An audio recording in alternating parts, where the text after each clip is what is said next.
ദൈവത്തിന് സ്തോത്രം. ഞാൻ നിങ്ങൾക്ക് എന്ത് ചെയ്തു? നഷ്ടപ്പെട്ടു പോയ സംവത്സരങ്ങൾക്ക് തക്കവണ്ണം ഞാൻ നിങ്ങൾക്ക് പകരം തരും. എന്നെ കേൾക്കുന്ന പ്രിയമുള്ളവരെ, ജീവിതത്തിൽ നഷ്ടം ആഗ്രഹിക്കുന്നവർ ആരുമില്ല. ദൈവത്തിന് സ്തോത്രം. ഒരു കമ്പനി തുടങ്ങിയാൽ അല്ലേ നഷ്ടപ്പെടണമെന്ന് ആഗ്രഹിക്കുന്നവരുണ്ടോ?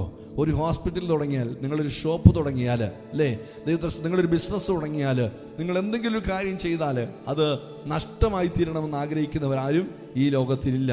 ദൈവത്തിന് സ്തോത്രം. എന്നാൽ ചിലപ്പോൾ ചില രോഗങ്ങൾ നമ്മളെ ബാധിച്ചാൽ നഷ്ടങ്ങൾ സംഭവിക്കും. ബാധ്യതകൾ വന്നാൽ നഷ്ടങ്ങളുണ്ടാകും. പരിമിതികൾ, ലിമിറ്റേഷൻസ് ഉണ്ടെങ്കിൽ ചില നഷ്ടങ്ങൾ വന്നേക്കാം. നമുക്ക് ചില കമ്മിറ്റ്മെൻറ്റ്സുകൾ ഉണ്ടെങ്കിൽ ഫുൾഫിൽ ചെയ്യാൻ കഴിഞ്ഞിട്ടില്ലെങ്കിൽ, ചില പ്രാരാബ്ധങ്ങൾ നമുക്ക് നേരിടേണ്ടി വന്നാൽ, പ്രതിസന്ധികൾ നേരിടേണ്ടി വന്നാൽ ഇതൊക്കെ ഒരു പക്ഷേ നഷ്ടമായിട്ട് പോകും. എന്നാൽ ദൈവത്തിൻ്റെ വചനം പറയുന്നു, ഞാൻ നിങ്ങളുടെ പ്രതീക്ഷകൾക്ക് പകരം തരാൻ പോവുകയാണ്, നിങ്ങളുടെ നഷ്ടങ്ങൾക്ക് പകരം തരാൻ പോവുകയാണ് എന്ന് പറഞ്ഞാൽ നമ്മുടെ പ്രതീക്ഷകളും വിശ്വാസങ്ങളും നമ്മളോടുള്ള ദൈവത്തിൻ്റെ വാഗ്ദത്തങ്ങളൊക്കെയാണ് ഓരോ ദിവസവും നമ്മളെ ജീവിക്കുവാൻ നമുക്ക് ധൈര്യം തരുന്നത് അല്ലേ. നമ്മൾ പ്രാർത്ഥിക്കുമ്പോൾ എന്താ? ഒരു പ്രതീക്ഷയോടെ നമ്മൾ പ്രാർത്ഥിക്കുന്നത് അല്ലേ, വിശ്വാസത്തോടെയാണ് നമ്മൾ പ്രാർത്ഥിക്കുന്നത്. അല്ലെങ്കിൽ ദൈവം പറഞ്ഞ വാഗ്ദത്തങ്ങളെ വിശ്വസിച്ചുകൊണ്ടാണ് പ്രാർത്ഥിക്കുന്നത്, വചനത്തിലുള്ള ഉറപ്പുകൊണ്ടാണ് നമ്മൾ പ്രാർത്ഥിക്കുന്നത്, ദൈവം അത് ചെയ്തു തരുവാൻ വിശ്വസ്തനാണെന്ന് അറിയുന്നത് കൊണ്ടാണ് നമ്മൾ പ്രാർത്ഥിക്കുന്നത്. എന്നാൽ പലപ്പോഴും നമ്മുടെ പ്രതീക്ഷകളോ നമ്മുടെ വിശ്വാസങ്ങളോ അല്പം സംഭവിക്കാതെ വരുമ്പോൾ നമ്മൾ നിരാശരായി പോകാറുണ്ട്.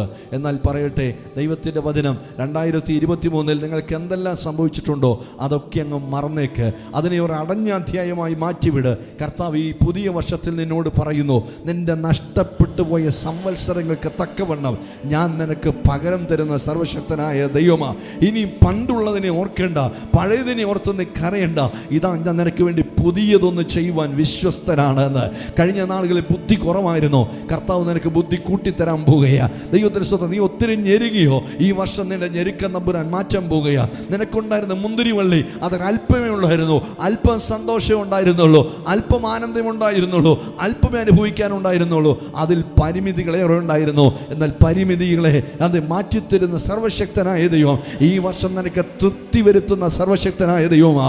2023 നീ ഞെരുങ്ങി ആരുടെയൊക്കെ ഔദാര്യത്താനാ ഇവിടം വരെ എത്തിത്തീർന്നത്. എന്നാൽ പരിശുദ്ധാത്മാ ഞാൻ വിളിച്ചു പറയുന്നു, നിന്റെ ഞെരുക്കം മാറ്റി നിനക്കൊരു വിശാലത വരുത്തുന്ന ദൈവത്തെയാണ് ഇന്ന് പകൽ നീ സേവിക്കുന്നത്. യേശു അപ്പച്ച, കഴിഞ്ഞ 2023 സംവത്സരങ്ങൾക്ക് തക്കവണ്ണം ഈ ജനത്തിന് മറുപടി കൊടുക്കുക, ഞങ്ങൾക്ക് മറുപടി തരുക നീ വിശ്വസ്തനായ ദൈവമെന്ന് ഇന്ന് പകൽ ഞങ്ങൾ വിശ്വസിക്കുന്നു. ആത്മാർത്ഥമായി വിശ്വാസത്തിന്റെ അടയാളമായി ഞങ്ങളുടെ കരങ്ങളെ ഉയർത്തി ഞങ്ങൾ നന്ദിയോട് സ്തോത്രം ചെയ്യുന്നു.